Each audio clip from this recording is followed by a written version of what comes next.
मुंबई आणि महाराष्ट्र हा मराठी माणसाचाच होता, मराठी माणसाचाच आहे आणि मराठी माणसाचाच राहील। कधी कधी काही नमुने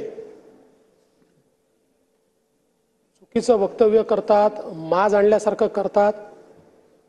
अशा माजोरड्यांचा माज उतरवल्याशिवाय आम्ही हे जे काही लोक असा माजोरडेपणाने या ठिकाणी बोलतात, त्याच्यामुळे मुंबईच्या सोशल फॅब्रिकला देखील एक प्रकारचं गालबोट लागतं आणि म्हणून मराठी माणसाचा आवाज म्हणून या विधान परिषदेच्या माध्यमातून, विधानमंडळाच्या माध्यमातून मी ठणकावून सांगतो की कुठल्याही परिस्थितीमध्ये मराठी माणसावर अन्याय आम्ही होऊ देणार नाही।